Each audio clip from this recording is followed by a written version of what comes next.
Hello, welcome बच्चों। Subject आपका physics है, क्लास 12 इंग्लिश मीडियम। लेसन आपका 13 चल रहा है और चैप्टर का नाम है इलेक्ट्रोमैग्नेटिक वेव्स। आप पार्ट आज आपका फोर डे है,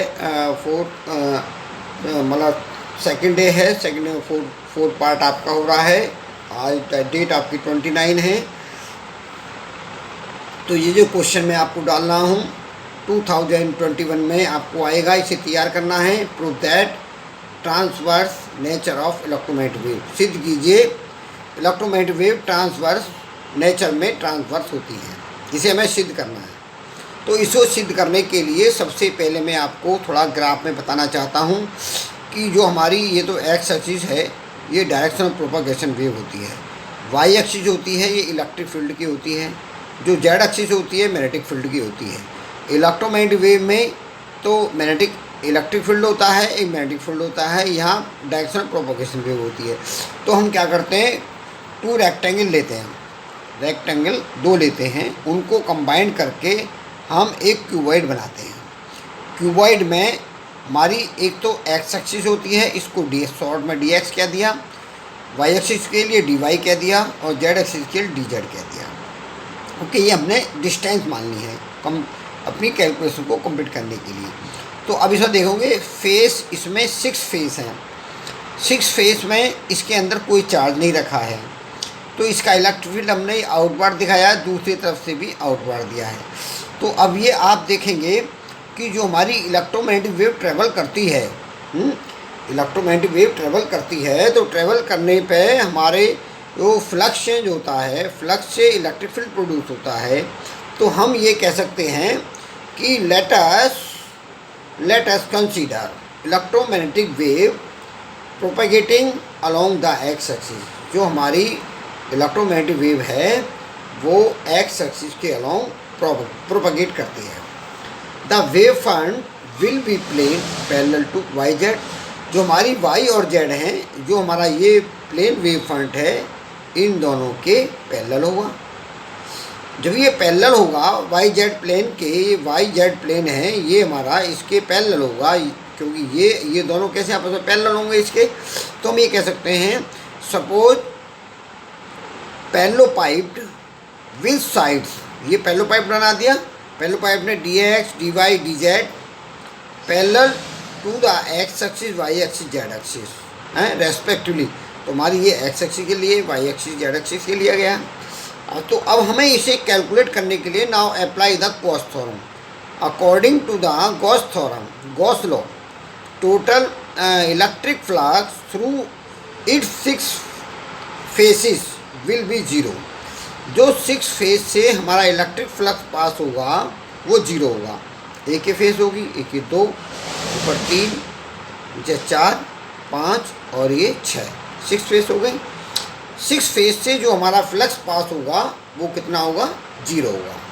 तो अब हम फेसों के नाम देखने पड़ेंगे। फेसों कौन कौन से नाम हैं, तो वन फेस कौन सी होगी, close integral. Now apply the Gauss theorem, A B C D close integral. तो हमने लिखा है close integral A B C D, किसके निकालेंगे, इलेक्ट्रिक फ्लक्स का, वो क्या होता है, E dot D A plus.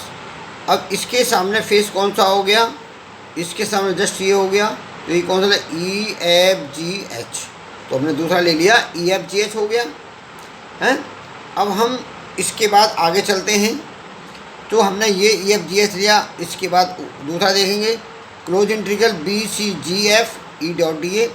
फिर हम चौथा देखेंगे close integral A D H E, fourth हो गया। फिफ्थ हमारा close integral A B F E dot D A हो गया। और 6 हो गया हमारा close integral D C G H E dot D A. अब हमारा ये भी 0 होगा, ये भी 0 होगा, ये भी 0 होगा, ये भी 0 होगा। क्यों, ये सारे वाई और जेड एक्सिस के पैरेलल हैं, वाई और जेड एक्सिस के पैरेलल हैं। तो वाई और जेड एक्सिस में ये हमारा फील्ड है ही नहीं, तो इसको क्या हो जाएगी, ये 0 हो जाएंगी, ये सारी चीज़ें हमारी 0 हो जाएंगी। तो हमने क्या लिखा है, हमने लिखा है since E does not vary with Y. जो हमारा ई है वो वाई के साथ वेरी नहीं करता है, इसलिए सारी क्या होगी हमारी ये जीरो। केवल हमें दो बची, फर्स्ट और सेकंड। फर्स्ट में क्या है, close integral A B C D E dot D A है। फिर दूसरा है plus close integral E F G H E dot D A equal to zero. अब हम इसकी मैग्नीट्यूड वैल्यू को रखना चाहते हैं, जो हमारा इंटीग्रल है उसे हम ई एक्स कहेंगे, ई वेक्टर का मतलब ई एक्स हो गया। और जो हमारी डी ए है ये एरिया वेक्टर है, एरिया वेक्टर वैल्यू है डी वाई डी जेड, तो ये लगा दी हमने। ऐसे ही हमने दूसरे के लिए लगा दिया, इसमें केवल ई डैश होता है, इसमें ई होता है। अब हम ये देखेंगे ई डैश और ई को तो बाहर कर लेंगे, तो E X close integral D Y D Z. अब इसको हम इस तरफ ले जाएंगे, तो E dash X close integral D Y D Z.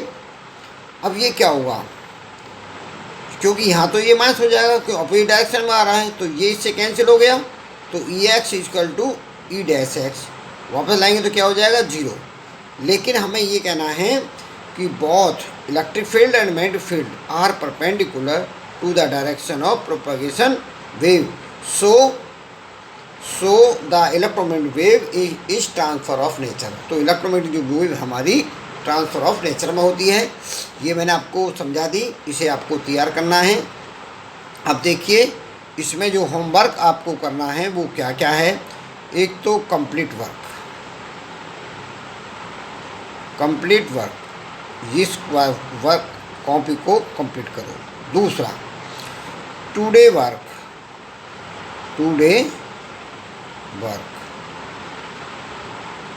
Is learn, today work को लर्न करें, याद करें। और जब इसे, क्योंकि ये जो क्वेश्चन मैंने जो आज कराया है, मैं समझता हूँ ईश्वर ने चाहा तो इस साल ही बोर्ड में आ जाए। वैसे बहुत सिंपल क्वेश्चन मैंने कराया है और इसको बहुत अच्छी तरीके से लिख के दिया है आपको, क्योंकि जो मैंने ये थ्योरी लिखी है, ये थ्योरी अपने हाथ से ही आपके लिए लिख रहा हूँ।